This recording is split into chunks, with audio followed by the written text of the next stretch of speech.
Steps I Took. Back at it again, Daniel. Back at it again, man. And this is the first time that we've had, not including myself, a DJ on the podcast. Like, oh yeah, yeah. I feel privileged. Yeah, man. Like, this guest, DJ DayDay, BBC One Extra DJ. Welcome to the podcast, brother. Love, my boy. Yeah, man. Love, so, appreciate good to have it, you here. man. Like, you've been shutting it down in Dubai the last couple of nights, man, innit? So, I've been enjoying it, man. It's been sick, and obviously thanks to you as well, because you put me on a lot of different things, including this podcast as well.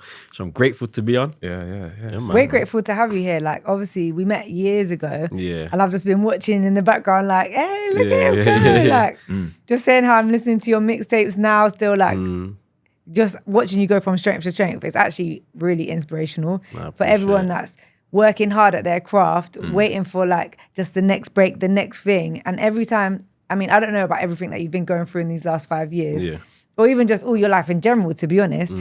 But whenever you're online, you're smiling, you're happy, there's good energy, your mom's getting involved, love to see it. Like, Like, Pops, I see that video of Pops dancing. Was it what dance was it you were teaching him? What dance was I teaching him now? Was it drift or was it? Like, I'd done that one with my mum. I taught my mum drift, and then me and my pops would just randomly just do anything. You know what I'm saying? My pops would say, "Yo, pop it off." That's what it says. We just go into random places. Yeah. I was saying this the other day to someone. One day I had a girl come up to me saying, "I recognize you from somewhere." I'm like, maybe it's like TikTok, maybe it's Instagram, maybe it's YouTube.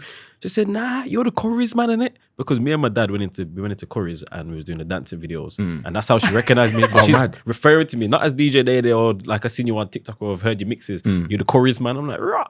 This is where it's taking me. But This is new. Yeah, man. I always gotta try to get my family involved where I can. But yeah, obviously off the back of what you said, it's like, yeah, socials, don't get me wrong, very much smiley, but there can be times where man have to have the downtime as well. You know, the ones that. That's how it kind of goes. yeah. I hear that, man. Before we get into it all, we have an opening tradition. Okay. And the first question we always ask our guests is, what's been the best part of your week so far? Oh, that's a great question, you know. Best part of my week so far, I'm gonna go with Miss Lily's on the Tuesday, you know. Jerk and Lime was crazy. The set was mad. That was probably the best set that I've played out here. I feel like I'm at a stage where, you know, I'm very well known and I can be quite self-critical. And this is things we can speak about, to be fair. But I feel like because I'm at a stage where, you know, a lot of people know me or whatever, I'm like, when I'm doing my sets, and it's probably just a DJ thing in general, but I do my sets and I think, nah, man, that set didn't bang. I didn't do what I needed to do.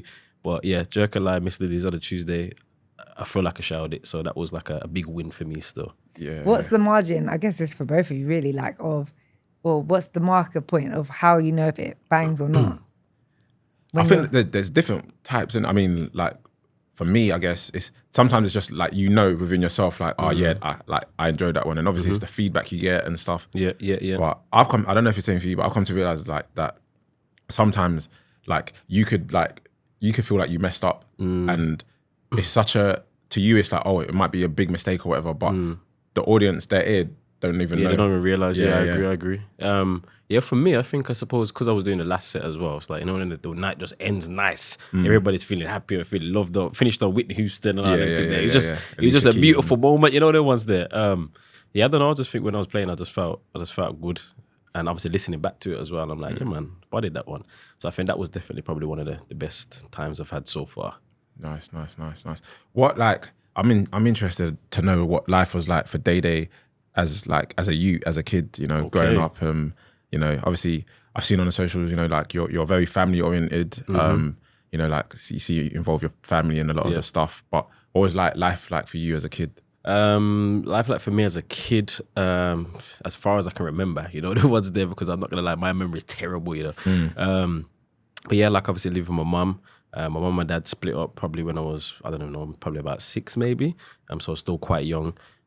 Still obviously got to see my dad, like I used to see him every Sunday and stuff. So, you know, I was grateful to be able to, you know, have the co-parenting and still obviously have that relationship with him now, because that's one thing that I'm probably most grateful for as well, to be fair, because we know how it works in the black community. Sometimes dads can disappear or there's not a relationship there. So I'm grateful for that. I have a stepdad as well. He's been in my life a lot, most of my age, to be fair, for 20 odd years. I have loads of stepbrothers and step siblings. Half brothers, half siblings. So I've got like a big family, you know what I'm saying? So life for me when I was growing up, it was just surrounded by a lot of love, a lot of family, great, good friends as well. Like a lot of my friends are doing they just got good energy and doing really well for themselves. Like one of my good friends, Jay Hoodrich, that's like my close boy. My other brother, his name Jordan as well. He's doing really good things as well. So like I've always been around like good energy and people that are trying to achieve good things in their life, you know what I'm saying? So yeah, that's kind of where it stems for me still, like growing up. I didn't grow up in like the hood, you know what I'm saying? Yeah. I feel like my mum always, you know, tried to make me grow up in an area where it's not like in the ghetto or, so yeah, I was kind of out the mix, but then I'd travel into the mix and then I'd travel back out. You get what I'm saying? Like that's what I was on. So I think that allowed me to like, yeah, just focus on, I suppose, myself and not be distracted by any riffraff or any madness around me. Yeah, I think that's probably what I'd say still. Do you think growing up around a big family with so much love helped impact the kind of humans outside of your family that was drawn towards you? Do you know what I mean? If everyone's striving for more like you are and being successful. What do you mean by that? So like lots of people, you said you grew up in a huge family with lots of love around you. So that's happiness, good energy, positivity, gratitude. True. So being inside of that kind of environment and then stepping out, obviously you're going to school, you're going to different places, getting jobs. Everyone attracts more people. But because you already have this good energy with like obviously a loving full heart from your family, has that always attracted more like good loving people into your life? I suppose it would, which is mad because I never really thought of it like that, to be fair. Because I think on the flip side, obviously, if you come from like broken homes and I don't know, you come from a certain place where it's really tough or whatever else and your upbringing is really tough. Like I wouldn't say my upbringing has been tough. I know that like my mum has had to work like multiple jobs just to be able to make sure like, you know, me and my sister are good, but she's just had that kind of hard work and drive in her, which I suppose comes through me as well. But there's always just been like, you know, she's always provided, always been there for myself, my sister, same as my dad as well. And yeah, we've always, like as a family, we've always kind of supported and helped each other. So I suppose that them elements has been within me, which I suppose has then allowed me to meet other people that are similar as well. Because I guess you connect with people that you can relate to the most within it, you know what I'm saying? So I've related to people that have similar kind of backgrounds. Yeah. Do you feel like you've always been creative, or were you at one point, you know, pursuing like a different type of career? Like was music always an influence for you when you were younger? To be fair, when I was like young, like let's say school, I used to really enjoy videography. That was like my main passion, to be fair. I don't know, I just loved the idea of capturing videos and all that. Like I remember being in school and I used to study media as like a BTEC media kind of course. And they'll go out and say, you know, just film some stuff like on the school site. And I used to try to film like little mini movies, you know what I'm saying? So that was like one of my main focuses, to be fair. But I remember when I was left school, obviously went to college, done media in college as well. So again, that's radio, film, photography, etc. And when it was coming to the end of like college, I was thinking, what do I want to do? Because I don't want to go to uni to study media, because I almost feel like it's a thing that you just do through experience. Like you just get your camera and just go film and upload in it, you know what I'm saying? I remember having a conversation with my sister. She was like, you know what? If you don't know exactly what you want to do, I wouldn't recommend going to uni, and it maybe just work and just figure it out from there. Like she's 5 years older than me as well. So she kind of went through it and she went to uni. She didn't enjoy it. She went to a different uni and XYZ. So she like has passed down some lessons to me as well. So yeah, I kind of just ended up working. And then music, I feel like I've always been around music though, you know what I'm saying? Like it gets played in my yard. Like there's always reggae played, or there's just always music around me. So I think that's kind of when I started to tap more into the music side of things. And also in school as well, I done like a DJ workshop. So I think like the interest had sparked kind of in school, which then developed more when I'd left. Yeah. How long have you been DJing for? This question always throws me off, you know, because I never know how to calculate it. You know, the ones there. I've been playing in clubs from 2012, so that's 12 years now. But then if you're saying when I like actually first maybe touched the decks, that was when I was probably in like year 6. So however old you are there, like 11, something like that. That's because my cousin, he used to be a DJ. He used to play on like garage and had vinyls and even like grime, what's it called, the Eskimo. Yeah. I had all of them. Like I remember we have to put the little 2 pence on the needle so you don't jump and all of that. I remember everything. I remember just looking at the vinyl thinking, rah, the music's coming out of this little piece of disc. And he's teaching me how to scratch, and obviously I was bare young. And then yeah, so that's kind of when I suppose it ignited that like passion for me. And then when that workshop thing came up in school, I was like, yeah, man, like I already kind of was interested from when I was younger. So then I started doing that. I ended up winning like this it was like a competition basically, like who could DJ the best after 6 weeks, and I won the competition, and then I had to DJ at my school party. And then that was a Shellers though as well. Yeah, that was like year 10. I think it was a year 10 like end of year school party. Them times the Temperative Next Hype was like the big thing that just came out. Yeah. So I remember playing that and everybody's jumping up and down. But them times the decks didn't have no wheel up. I didn't even know how to wheel up. The decks was like, didn't have no wheel up. It was just like it was mad. It was like a console, innit? Yeah, it was just crazy.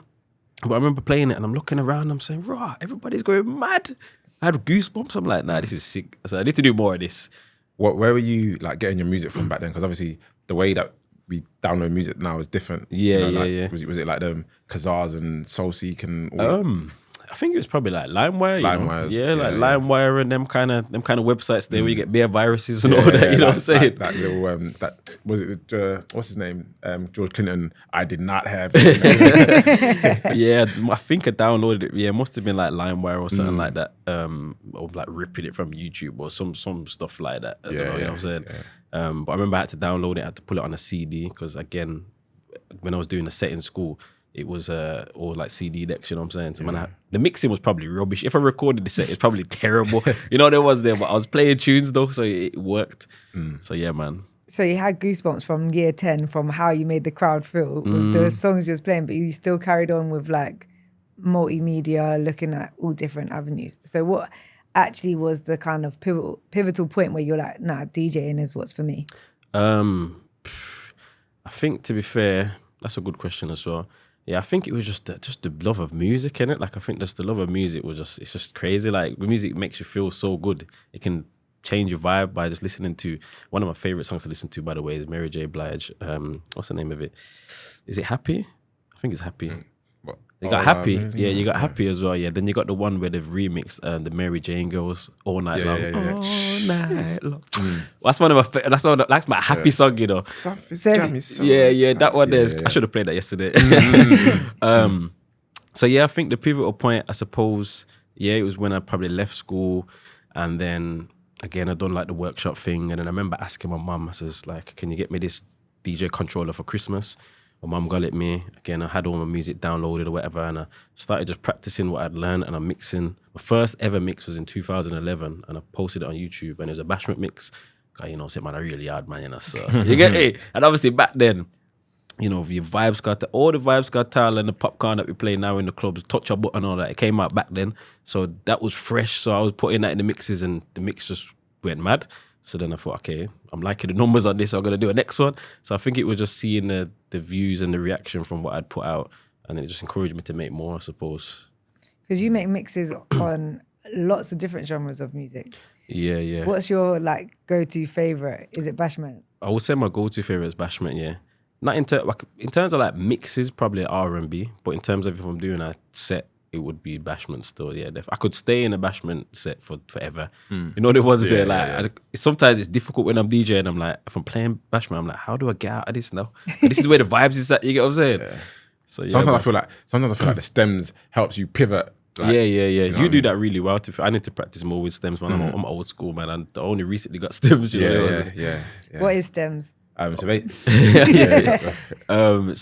it's almost like it's kind of like AI in a sense, isn't it? So you can you have a song and you can remove the beat from the song and just have the vocals, or you can get rid of the vocals and just have the beat, and it allows you to get rid of mix. The bass. Like you can manipulate the track basically, so that you could just have the acapella, and then you could bring in you could have like a Vibes Cartel acapella, and then you could bring in an R&B beat underneath it or something. And that's how you transition into a new genre. One of way, there's different ways. Do you do it on the spot? Wow. Yeah, that's what I'm saying. For me, I don't really use it that much. I feel like I need to use it more. You're great at it though. Yeah. I seen him doing was it Kichi called Love into some I'm a piano. I said, rah. Yeah. I didn't even know them tunes could mix like that. Yeah, man. Mad. Yeah, madness. Because one thing I'd say, I think I can't remember when. I mean, we'll get to when I think I first crossed paths with you, which was probably a little bit later on. But one thing I've come to know is when I've said, I'm going to put DJ DayDay on one of my events in Dubai and stuff. A lot of people come up to me and they're like, I've been listening to DayDay for years and years. Mad, innit? And so I didn't even know at the time that like you were putting out all of these mixes back then, you know, because obviously I connected with you a little bit later along the journey, but since then, you know, like people are like, oh yeah, no, I've been like following his mixes on YouTube and Mixcloud, and you know, so Mad. Yeah. Like, how does that make you feel when you hear things like that? Bro, it's crazy. Like, I'm gonna tell you a story now. This was after what event was this? I think it was after literally Miss Lily's Jerk and Lime. The woman came up to me and says, "Thank you so much." I was like, "Yeah, don't worry, man. Like, I'm glad you enjoyed your night. Like, yeah, man. Like, I love to hear that. You get me feedback." She says, "Nah, you don't understand." She's like, "Thank you so much. Because of you, I have 2 kids." I said, "Raw." I said, "What you mean?" I said, "What you mean?" She's like, "R&B and slow jazz mix, man. Like, me and my partner, like, we had the mixer and done what we needed to do, basically. And now we've got 2 pitneys." And I said, "Raw." I didn't know how to react to it. I was thinking, like, because of me. That kind of sounded like maybe it was trying and it wasn't working, but she had to slap on the DayDay mix and then it just, everything started fertilized. So, so I don't know in it. So, like, again, I get some mad, like, you know, compliments in a sense. But yeah, when people say that they, you know, listen to my mixes and they support me, it means a lot still. Definitely means a lot, because I remember at a point where, you know, I was striving to be where I'm at now. You get what I'm saying? Where I wanted people to recognize me. I wanted people to listen to my mixes and appreciate me. So it feels, I'm grateful. Definitely grateful, man. That's the main thing I can say. No, that's good. And like, have you always, so the moment that you kind of was like, yeah, I'm going to take DJing seriously, had you always had like an end goal in sight, or? Nah, there was no end goal, you know, just hobby, innit? Just like spin 2 tune, record the mix, upload it, put it on Facebook, send it to my brethren, you know, the ones there. That's exactly how it started. It's mad because I used to have another YouTube channel as well, which I don't know the password for. This is the one that I uploaded the first mix to. It was called Multi-Talented TV. Yeah, it had like the bashment mix on there, dance, or it even had music on there, like dance and that. Like, it had some mad dance, like some David Guetta and all them things. I was just mixing or editing, you know, there was there. But yeah, like, I didn't really have I didn't even think it would be like a job in a sense.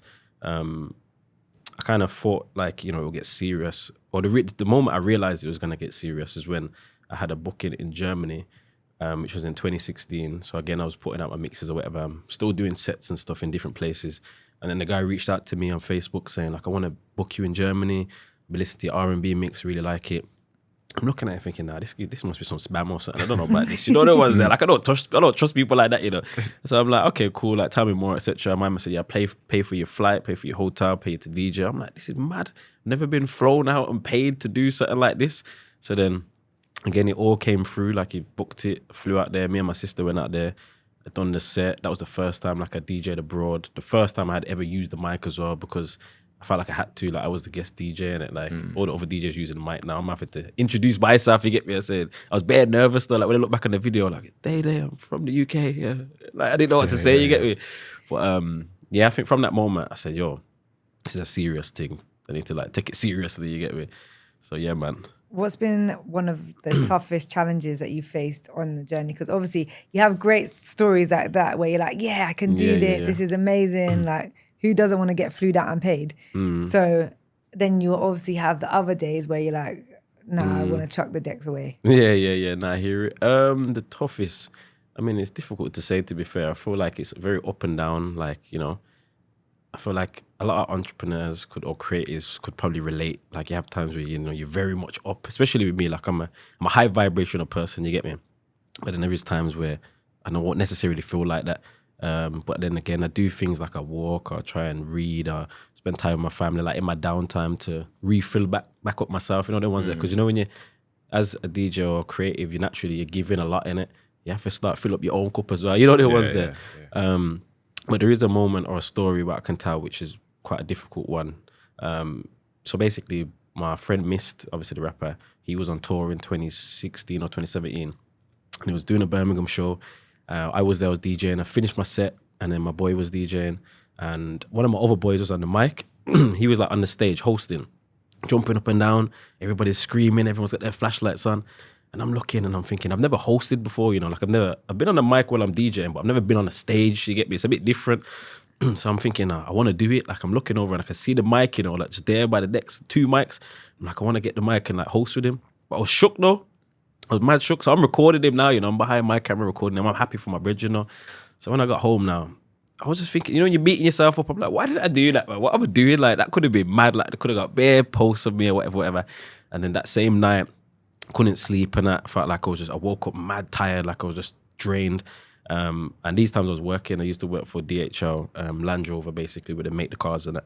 So I had to get ready for work. But I felt very down. I wouldn't say depressed because I don't want to tap into that too much, but I felt down though.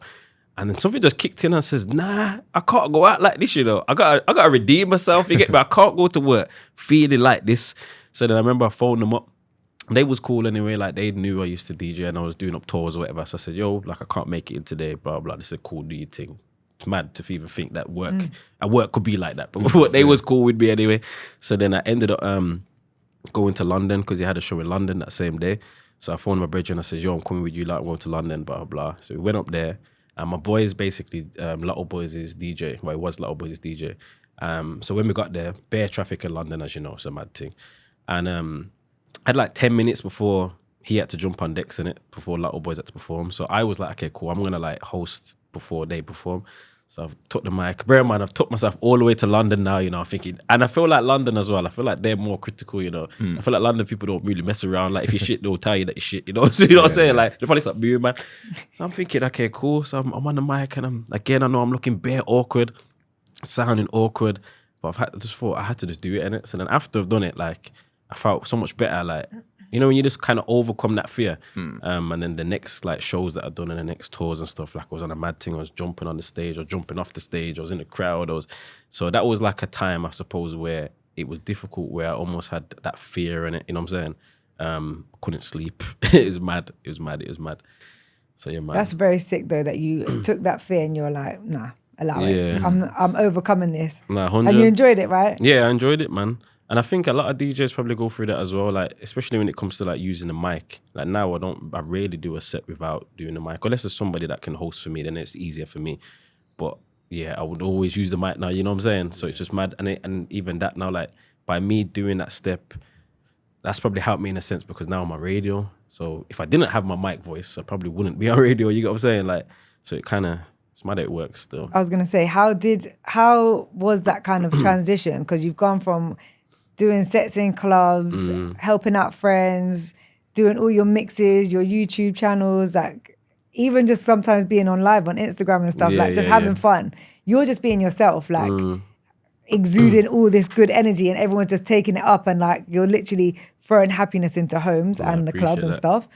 But how does that transition into becoming a radio presenter? Because it's same but different, right? Yeah. But for me, I think obviously everyone's journey is different. Some people like study it and whatever else and go through like, you know, to do probably radio like locally or whatever else and go through it. Mine kind of worked out. I suppose it's just what I've been doing on socials, innit? So I started off by doing a show on the local radio station, which is called WM. And that happened because the guy who is the head of One Extra, he's from Birmingham. And I connected with him through like lockdown times. He became the head of One Extra like through like 2020. So again, obviously I connected with him. He's seeing what I'm doing. He's doing my lives. I'm posting up my content, etc. And I'm messaging him saying, yo, like, let me know if there's anything going, like, you know what I'm saying? And he's just tapping in, but he ain't really like saying much, you know what I'm saying? So then I'm thinking, cool, I'm just gonna keep doing what I'm doing and see what happens in it. And then a time came where he messaged me and he says, yo, like, there's something that you can do on WM, like the local station, that's like an introduction to you, basically. So I had an interview. In the interview, I'm always like this though. If I go to an interview, they're gonna ask me questions, but I'm gonna ask them questions as well. You get me? Especially when it comes to like, I've got a brand now, like I need to kind of protect my thing. You get me? Like I can't be on a station and it's not representative of me. You know what I'm saying? If I want people to listen, so again, I'm asking them questions like, okay, what kind of music would it be? It was like an introducing show. So basically, new artists would go on there and all new artists would get played. So it would be like, I said the music would be like indie and country and rock and this and that and R&B and your hip hop and all of that as well. But I wouldn't say I brushed it off, but I was kind of like the R&B, like the rock and the indie. It's not really me in it. Like I don't know how that's gonna work, kind of thing. So basically, this says, okay, we're not gonna get you on to do this show, but we want to keep you like within the BBC in it because you can see you got talent. You get what I'm saying? So then I started doing mixes for them. So that was going well. I done that for like 6 months. Then I got a show which was on every Saturday. Which was pre-recorded. And the first show that I'd done, it's like I kind of left it feeling a bit disheartened, if I'm going to be real. Like, it was something new, but it left disheartened because I think the music, again, it wasn't really my flavor. You know what I'm saying? It was like a lot of pop and dance and all that. And I'm having to like big up the tune. I don't even know the tune. Were you being told what to play? Yeah, like it's all like scheduled and that, and you just literally press the buttons or whatever. But you have to also like show like energy behind it. You have to show some enthusiasm behind the tune and all that, you know what I'm saying? So I didn't know it. Also local radio, I don't know. I felt like personally I had to kind of portray a bit of a different side of, I wouldn't be going on there saying, yo, wagwan, like I'd have to speak a bit more proper, you know what I'm saying? So again, I felt a bit disheartened. I'm thinking, nah, what's this? What am I doing, man? Like, is this me though? Like, you know what I'm saying? And then I know, again, something told me, I'm like, maybe God's just saying, you got to do this, because I got something lined up for you.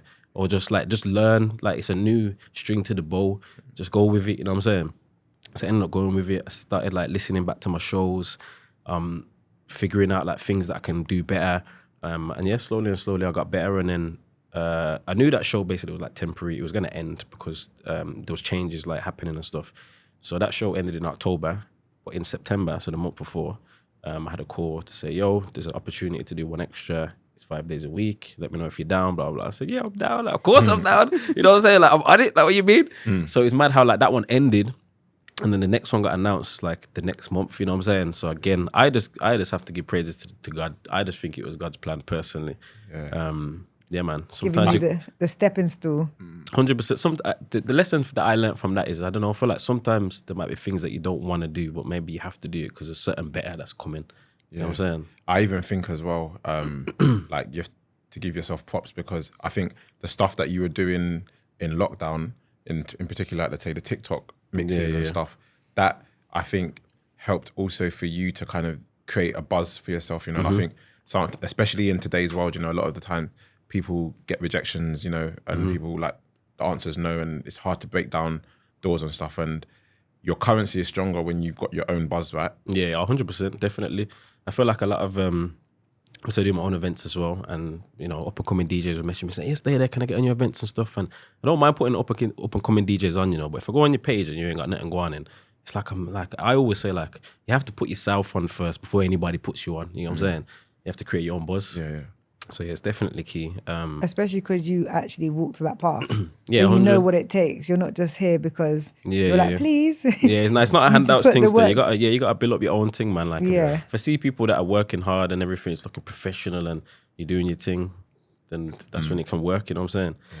Yeah. What advice would you give to like young creatives or creatives that are looking for ways to generate a buzz? Because obviously that's how I came across you initially. I think the lines are a bit blurry. I think it was during lockdown, and maybe I saw you on TikTok or something. And then I just saw like your thing was growing. It was growing and stuff. But yeah, like obviously even now, like things change so fast. Algorithms are different now and stuff. Like, what would you say today? Like, there's someone that's listening that's like, yo, I need to create a buzz, man. But now, if I put a video on YouTube, I'm only getting 50 views, and you know what I mean. So no, it's true.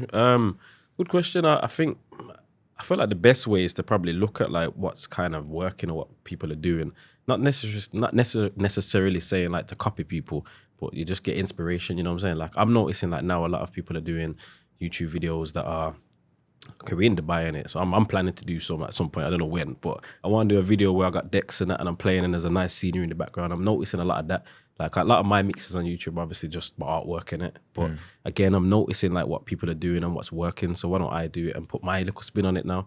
So again, I think it's just like being aware of like what's happening in the scene, looking at like what I suppose other DJs are doing, maybe trying to take a little piece of that. Like, if you like the font or whatever that they use, I'm gonna take that font.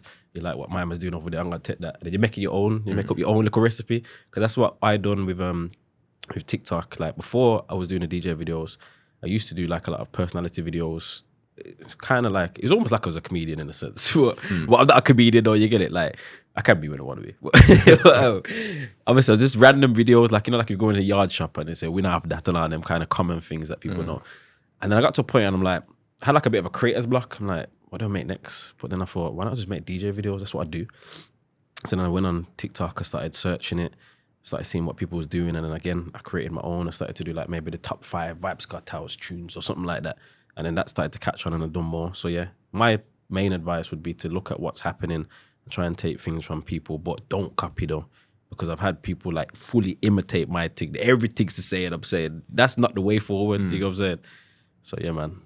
Put your flavor on everything. Yeah, 100. It seems like you know how to like persist through all the difficulties. Like it's like you just take a challenge and you're like, yeah, okay, I'm just gonna knock that out of the park, knock this out of the park. But like I think lots of people, whether they're creative or whatever kind of industry or whatever they're trying to do, it's hard to decipher, is this something I need to do because God or whoever they feel has put it in their pathway for them to learn? Or is this something I need to throw away to bring in the right thing? Do you know what I mean? So how is it that you've been able to be like, yeah, I need this over you don't need it? In terms of like, let's say lockdown times and pursuing through difficult. Anything that's been put in your path, like there might have been things that's come up with it where you've been like, this isn't for me.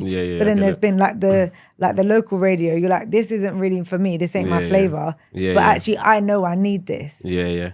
I think, you know what it is? I don't know, man. I think I do go with the flow. I go with the flow a lot. And at the end of the day, I think, I don't know, also just have faith that God's got me in it. Like whatever is presented that makes sense, that's aligned with what I already do. You know what I'm saying? It kind of, I have to just kind of go through it. I've also got like a little bit of a vision board in my yard and that, which I probably need to change now because there's certain people on my vision board, which I don't want to mention, certain rappers and CEOs in America had taken him off. So yeah, like obviously I got the vision board and that was on there as well. There's obviously loads of things on there. And I suppose, like when the opportunity came up, it's on the board and it makes sense for me to take it. But yeah, I think, going back to what you were saying with like pursuing through like difficult times or let's say lockdown, for example, it was difficult still, but again, it's just like pivoting in it. Like, what can I do now? Okay, nobody's doing nothing. Let me be the person who's going to bring the vibes and the energies to people. Luckily, I'm like quite good with like money and stuff. So I had money saved. Going back to work wasn't an option. You know, the ones there. That was my mindset, like heavily. Obviously, if I was like a bit like mad, like if I was broke, then I would have had to work. But like I'm thinking, I need to try and find ways, and it allowed me to be more creative as well, though. So I remember it was New Year's Eve. We had a lockdown in New Year's Eve, one of the years, and I was thinking, okay, how can I like make money from this? It's New Year's Eve, you know, people want to celebrate. Already doing the live, so I said, okay, what I'm gonna do? I'm gonna create like a separate Instagram page and make a flyer and all of that. So that's what I've done. Made a flyer, separate Instagram page. I said, if you want to basically join the New Year's Eve party, it's exclusive live. It's not going to be my Insta. It's just £5 entry. Just send it to my PayPal or whatever. But yeah, people sending me money, you know. Made about $1,000 just from doing that. You know what I'm saying? Wow. It's like a whole of the dance basically on live. But again, I was having to try and think creatively to how I make money. And even people was just donating, sending money through PayPal. I appreciate you so much. Like, you know, you're uplifting my vibes. So yeah, man, it's just trying to pivot through certain situations. What was that, in doing that, what was like the biggest lesson that you learned during that COVID period in terms of, like you just said, you made $1,000. Like, what was the biggest lesson that you learned in that period? I would probably say, again, I think we know how much like music means to a lot of people, but like during that time, I think that really helped like many people. You get me? Like there's people that was probably, you know, looking to take their own life and all that type of stuff, had bare messages. People feeling mad down, but just from like listening to my mixes or listening to the lives, like it helped them kind of continue and push through. So that was almost like a sense of purpose in a sense, you know what I'm saying? Like I'm doing God's work. Like I'm actually, yeah, man, bringing people like vibes and getting them through tough times. So I think that was probably the biggest lesson still. Yeah. That's really nice. Have you always been someone that can easily pivot? Have I? Good question. Probably, you know, I do think I'm quite creative in that sense, and I can have like good initiative, and I'm able to think of different ways of, if something's like presented to me, like, okay, how can I get around it? You know what I'm saying? So yeah, I would probably say I'm still always looking for a solution. It's like a therapy session, you know, like I'm figuring out things about myself. I probably didn't know, you know, there was there. I like these questions though. This is good. So that, do you ever look back and like think, you know, if your sister hadn't said to you, like, don't rush into going to university, do you ever think that life could have been different? Yeah, I think life could have been, definitely could have been different. Obviously, I feel like, nothing against university, but I feel like, you know, most of the time you go there and you probably don't even do what you even studied, and you have to pay off the loan, so you're kind of starting at a negative.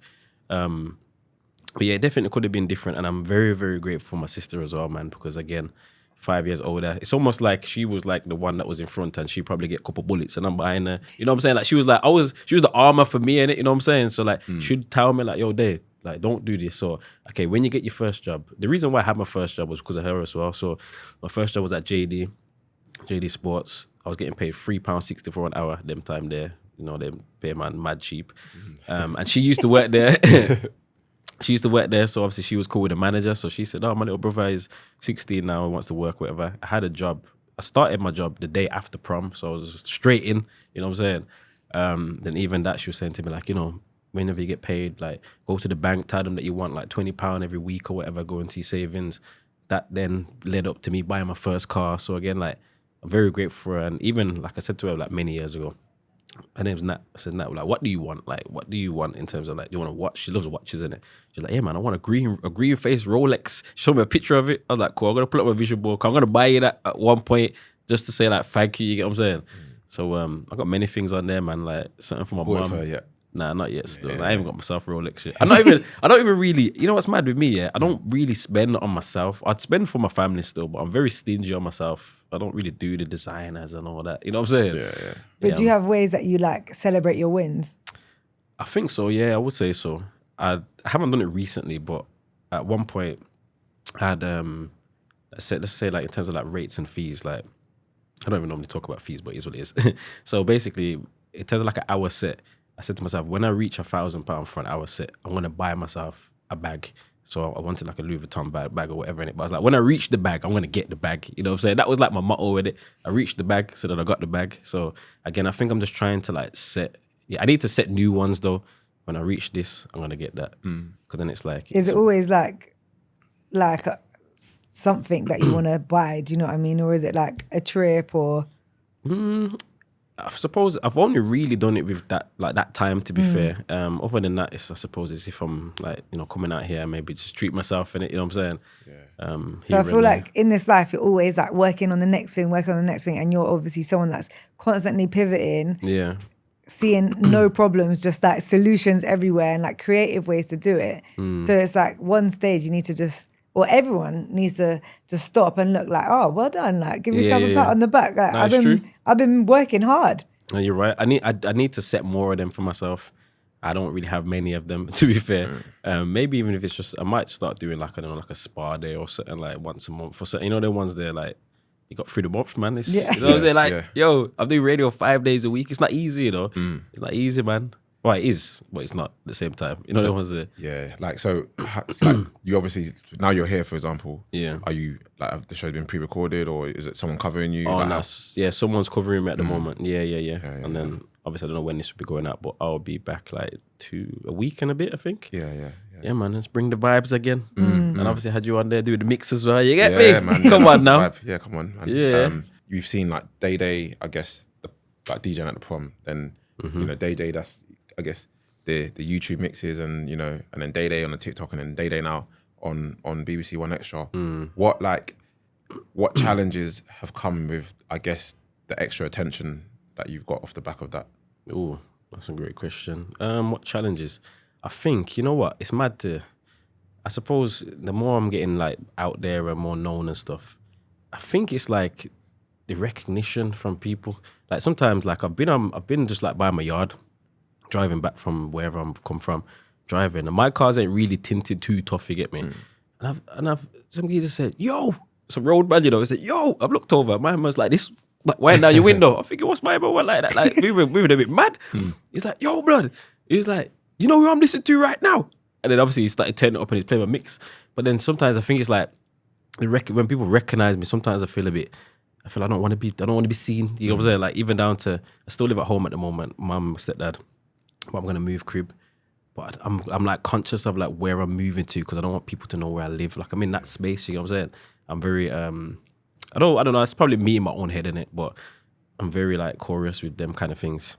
I can't remember what you asked me. You know, just in terms of like I guess the challenges that I guess another way to phrase it is like the challenges that success might bring. You know, because success is obviously a good thing, but then there's obviously, you know, I think sometimes the more successful one becomes, the more like challenging life can be to whether that's, you know, like people that are envious of your success, or whether it's people now wanting to ask you for more things or favors and stuff, you know, like, so just curious to know if you had any sort of challenges. I think obviously that would be one of them, what I mentioned about just the people recognizing me or whatever, which is a blessing at the same time. But again, sometimes I'm quite private. I like to just, I'd rather be rich than famous. You know, there wasn't, but sometimes it comes with what you do. Another challenge I'd probably say is, I feel like, again, I'm going to refer back to God. I feel like God made me one of the chosen ones in my family. You get me? Like, everyone's like working more of like a traditional job in it, like, whereas I'm like in the creative space, and that comes with a lot more money, etc. So I'm kind of the one that I suppose normally has to like maybe help out if somebody's short of certain, you know what I'm saying? So that can be a bit tough at times because it can be a lot of like weight on my chest. But yeah, at the same time, I'm like, I feel like I'm the chosen one in it. If I can help out my family where I can, then I will in it. So yeah, I'm looking to, like, the way I see my vision is at some point I'll be nice enough to just like, yo, mum, you owed that. Pops, you owed that. Sis, you owed that. Everybody's good. You know what I'm saying? Yeah. And then that's kind of the aim. That is big goals. Yeah, that's the aim, man. Definitely. Like, you hear it all the time with like American rappers and all that. They buy a yard for their mum and they buy this for their pops, and everybody's nice. Like, that's where I think it's heading for me. So sounds like you're a very like giving person. You just want to give support, give vibes, give good vibes all the time. Yeah, no, definitely. But where you're getting even more exposure, surely there's lots more people just in general that want to like take those good vibes. So it's kind of like what you were saying before, like needing that privacy to be able to fill your cup back up. Yeah, definitely. Because everyone's trying to take from it now. No, 100. To be fair, I don't really get like well, as far as I'm aware anyway, I don't really get like hate or like too much like negative. I don't even focus on that. You know what I'm saying? There was a time actually, we're talking some stuff today, you know. We're talking some stuff. There was a time actually, again, I throw my own events, yeah. So I remember I had an event, I booked D Block Europe at the event. This is in Brum. This was the first time they ever performed in Brum. They only had trap house and large amounts, and I went to the toilet. Had on like, I think it was like a Halloween event as well. So I was dressed as Tupac and I had a bandana, I had like chains and whatever. Went to the toilet, I'm using the urine thing. And then, bear in mind, I'm drunk, you know. I remember two geezers coming in, and then I remember them like, it sounded like they said DayDay, but again, I'm drunk. I'm having my piss. Next thing you know, the chains get rubbed off my chest, off my neck. Poof. I'm thinking, right, I'm still standing there, I'm still pissing. I'm like, and they're just gone. I'm like, oh, man. So then obviously I went outside, I'm looking, I'm thinking, I can't see anybody. I don't know what the person even looked like. Again, at that moment, I'm like, okay, I got two options. I can either round up the man there, figure out what I go on, but then I'm locking off my own dance. Or I can just like learn the lesson in it. Like, not everybody's gonna love you in it. Like, as much as you're in your own dance and you think everybody's got good vibes and everybody's cool with you, like, there's gonna be people that might not be. You know what I'm saying? So that was another lesson. Now you won't really see me going out with change. And the thing is, the next day I just bought back the chains anyway. You know what I'm saying? Because things can happen. No, like if I would have went out there and said, nah, I'm gonna go on a mad thing, I ain't trying to lose my life, you know, over £500. I'll just go buy the chains the next day. It's fine. You know what I'm saying? I just learned the lesson and kept it moving. So yeah. I think sometimes as well, it's not always that people are coming on bad vibes. Sometimes like there's so much good energy. I'm sure you both get it after a set. You exert so much good energy. You want everyone in there to have a good time, whether it's 50 people or like 50,000 people, whoever you're going out to. So surely it takes a lot from both of you. Yeah, 100%, man. Definitely. Yeah, and that's why, as I said, got to try and give back and pour back into oneself when we can. Family for me is like a big thing still. Recently got a little nephew as well. He's like 3.5 months now, so it's making me breathy, you know. What that bit? Trust me. Yeah, man. So it's beautiful just to spend time with them. Yeah. No, it seems like you staying grounded, which is good, you know. I think that's important. Like, it seems like you said, with your family and whatnot. And I think what I see as well, which is evident, is I think I've seen like previous years when it's been like, say, your mum's birthday and you've done like a nice post or whatever video, and then you did it again recently as well, right? Yeah, man. Yes, gotta be done, man. Gotta appreciate the family. We always do like when it's somebody's birthday, they go almost like speeches, you know, the ones there. I think I might have seen Americans do it or something. You get me? Where like, you know, you say your happy birthday, sing that, and then everybody got to do a speech, man, and tell the person why you love them. You know what I'm saying? So yeah. Very important for me still. It's good. It's really good. It spreads positivity, and then people see you doing it, and it encourages them to be more grateful for the people they have around them as well. Yeah, no, 100%. So you've gone from like videography, DJing, jumping around on stage. Now you're on radio. Is there like a next step of a goal, like a next thing that you want to get? I think the next thing would probably be, I feel like I want to start working with like kids and going into schools and doing, again, as I mentioned about the DJ workshop thing that I done when I was in school. I want to create something like that where I can go into schools, and even if it's not just me going in there and I have like a team of people, like it could be DJ DayDay's Academy, for example.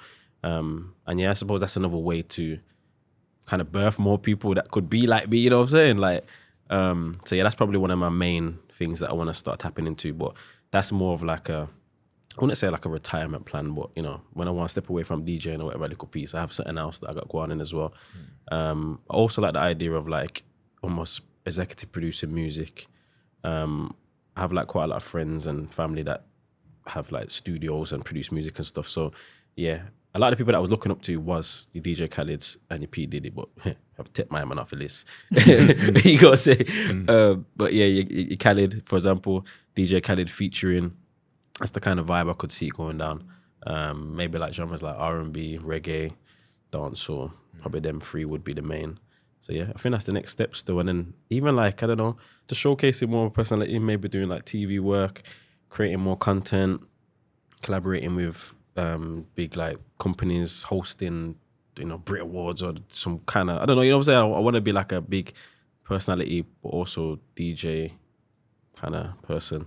Yeah, exactly how DJ Khaled is, to be fair. He's probably one of the people that I look up to. Yeah. I think he's got great like energy, you know what I'm saying? And I could see myself in him almost. It's funny you say that about vision board, because even if I think my vision board's here, like, this one needs updating as well. But look who's that in the corner there. Mad, yeah, Khaled's there. It's there, man. But yeah, man, like it's good that I think. Do you believe in manifestation? I would say so, but I believe in God more. You know, there. I believe in like you can like visualize, or I'm also believe that I think like God puts these things in your brain, in it. Like he puts like these things that are almost like ideas in it, and one day you might be in bed, you know, something might come to you, you know, and you're thinking, where did that come from? I just believe it's God personally, and then yeah, I don't know, manifestation. I don't really like meditate on things like that. I just kind of make it happen. You know what I'm saying? Not make it happen, but I'd allow it to happen, should I say? Yeah. What about yourself? Like, yeah, I think, yeah, it ties into believing in God, because obviously, like, you know, they say like there's power in what you say, right? And you know, like, so I do think that like if you kind of focus on something, or if you put it out there that okay, I want to do X, Y, Z, you're kind of facilitating, whether it's someone that might hear you say that, or whether it's you yourself have heard yourself say that, now that's become your focus. You know, it's like, okay, I want to, by the time I'm X, I want to buy a property. And if that's in your subconscious, then, you know, like maybe when you go on your next holiday, you might choose the hotel that's a little bit cheaper, because in the subconscious, you're like, oh, actually, I've got a goal of trying to, you know, buy a property or whatever. So yeah, I think for me, I do believe in like manifestation. I do think that like, if you speak out something, then you're more likely to attain it, you know? Yeah, no, that makes sense. I agree with that still. I think my thing is, well, I suppose in manifestation is, some people might just think like you can just say it, or you put it on your board and you just don't do nothing. Like, you still have to do the work, innit? You know what I'm saying? Like, you have to. Exactly. You can't just sit down on your. You can't just do nothing. It's 100%. Not gonna just come to you like that. You know and what I'm whether it's God or the universe that presents an opportunity to you for this thing that you've been manifesting, lots of people shut the door. Yeah. Or they walk away, or they're scared, or they're not ready. Yeah. Instead of you just walk through the doors. Like, I think there's a lot of like coming out of like comfort zones, though. I think that's like one of the key things. I think, like, again, even doing the radio thing that was out of my comfort zone, I'd never like, obviously I've done like the WM show, the local show, but again, that was pre-recorded. So if I messed up, I could just edit it out. This is live every day. You know what I'm saying? So that was a bit like raw. Like, am I ready for this? I was even doubting myself a little bit. I said, nah, man, I'm good, man. Like, I got this, you know. Did you do any of the live shows? Were there any like mess ups or hiccups or anything? Nah, there hasn't been really any mess ups. It's probably just more so like me maybe pronouncing things wrong. Yeah. I think I'm self-diagnosed dyslexic. I haven't been diagnosed it, but sometimes when I read that, sometimes the words are just everything's a bit bad. So there's been times where I've said somebody's name wrong, or I've said something wrong, and then the people that texted, you know, they don't hold back, you know, they say, DayDay, you know, it's supposed to be this and not this. And I'm saying, yo, this loud, man, what I thought, Jesus, it's on my neck. But yeah, I haven't really messed up like that, to be fair. Luckily, I don't swear much. because that would be like probably one of my worst nightmares. Swear, like live. Yeah, on the BBC as well. Like, Long, it's a long day. I have to just apologize and just keep it moving. You get them taxpayers like complaining, man. Like, it would be a long day still, but again, I don't really swear like that. So everything, Chris. What's got you to the point where you're like, yeah, I know I need to be outside of my comfort zone? I feel like it's again just on the journey. Sometimes there's things where I'm like, can I do this? Like I don't know. Let's say I'm throwing an event and there's 1,000 people. Like I might doubt myself about doing it, but then I do it, and I'm like, you know what? I kind of achieve like anything that I kind of put my mind to. You know what I'm saying? So again, sometimes I think sometimes you have to kind of put yourself out of that comfort zone, because they do say that the best things are on the other side of your comfort zone. So yeah, it's just like, I suppose the things that I've done have always showed me that that's what I need to do. And I think I'm at the stage now again where I think I need to take myself out my comfort zone again in different ways, whether it be my DJing, whether it be my radio show. I don't ever want to be like complacent and just still stagnant. You know what I'm saying? So yeah, that's where did that even come from? Because so many people are so like happy in their comfort zone. Well, they see someone like you and they're inspired, but they've struggled to come out of their comfort zone to take the opportunities that are even presented to them. You know? And even on that as well, it's like some people might look at you and be like, "Oh, like if I could get there, I'm set." Like, you know what I mean? So yeah, definitely. So like, what is it that I guess what you're asking as well is like, what is it that kind of makes you be like, actually, nah, I still want to continue to stretch myself? Is that how you've always been? Or? I feel like it's just, I don't know. I feel like, I don't know. There's just so much more of the journey in it. Like, I feel like, I'm not going to say we're just getting started, because we've been started, you know what I'm saying? We started a long time ago, but there's just so much more though. Like I feel like it's just, what's the word? It's just going to keep going. And again, I think one of the main things for me, or one of the main goals, is to make sure I'm good and my family's good. Don't get me wrong, money's coming in, but man ain't really at that stage now to be setting up everybody and whatnot. You know what I'm saying? Like, so that's probably like one of your like motivations. I would say one of my main drives, to be fair. Like little things like, okay, again, still live at home. Mum, my stepdad. My stepdad's, I think, 66 now. He works hard though. He'll be getting up like early and he'll be coming home late, and you know he's tired. He shouldn't really be working like that. So things like that makes me think, I need to keep it moving in it, so that you're good in it. You know what I'm saying? Yeah. So yeah, that's probably like my drives, to be fair. Yeah, no, fair enough. Yeah, man. Yeah. That's nice. It's actually mad, because it's like when you think of like the generation above us and stuff, even me, it's the same as like, you know, like I feel like I'm blessed to be able to do what I do. The way that life is different now in terms of like growing up, and some of the things like for me, I used to have like, sometimes I'd have like corned beef, like, you know what I'm saying, like Tesco value apple juice, do you know what I mean? And it's like, obviously at the same time, I grew up like seeing my mum work hard, you know what I mean? And it seems as if you're seeing people work hard, and that's the drive that is like continue like pushing you forward and stuff. Yeah, exactly that, man. I think that's where, I feel like that's where we get it from, innit? And I think now, I've said this before to somebody, but I think we're like in the perfect, the generation that we're in is just, it's just mad, innit? Because like, okay, my grandparents come from Jamaica. They come from Jamaica, they come over here for a better life, set up, whatever. They're just traditional jobs, like working in factories or building up the whatever it is. Then they had kids, which is my mum and dad's and whatever. Then that's like, I almost see that as like traditional jobs, as like, you know, you see your doctors, your lawyers, your teachers, your nurses, your X, Y, and Z, your worksmen. Then there's us. Now we come from a generation where we got all of this, like we created a podcast, like this can be a job. Like you might say to certain people, oh yeah, like what do you do for work? Oh yeah, well, like I run a podcast. They don't even know what podcast is. Like you're making money from it. You know what I'm saying? Like it's mad how we're in this generation, and it's a lot easier for us to have an idea and kind of create things. So yeah, man, we have to do it. You know what I'm saying? That's how I see it. It's a lot easier, man. Creating. The fact that like the generations before can do what they've done, like we don't have any excuses. That's how I see it personally. 100%, man. And it's funny that you say that as well, because the amount of times where someone ask, I don't know if it's the same for you, like someone says, oh, what do you do? And it's like, they tell you what they do, and then, you know, they've got like a defined job description on the job, and then I'm kind of like I don't know where to start. Oh, you don't know where to start. Yeah, exactly. like, I'm like, now you have to practice that one day, you know, Jaja. I just got my new visa now. My visa says director, so that's what my line, and I'm going with it. Yeah, man, director. Yeah, like it's like, because and it also, it depends on, I guess, Siri's talking to me. So your phone's going off. My man trying to introduce himself. And I'm Siri. Don't forget me. But yeah, like also, I guess it also depends on who I'm speaking to, what I lead with as well. You know, like because you know, like sometimes you know, like I might lead with the podcast, sometimes I might lead with the DJ, and sometimes I might lead with like the business side of things and stuff. But like it's true, man. Like it's hard when you do like multiple different things as opposed to try and figure out and try and get it all into one. And I would probably say like for mine, it would be DJ, radio presenter, content creator, maybe events manager. That'll probably be like the 4 things I'd probably say. And these are 4 like different roles. Yeah. I would say so. Yeah, like whereas like our parents' generation, it was just like one role, wasn't it? You know, I wonder what the generation after us are gonna. This is what I'm saying. Like AI, everything. AI. Whole madness. It's going to be crazy. I'm trying to train up my nephew at the moment. He's 14. He loves like this bike life thing. He's on his pedal and he's doing all wheelies and all of that. He's like, yo, I want to be like a TikToker or I want to be a YouTuber. So like I had like an old camera that I don't use anymore. So I gave him the camera. I said, yo, go out with your bridges, go film some videos of your bridges, come back.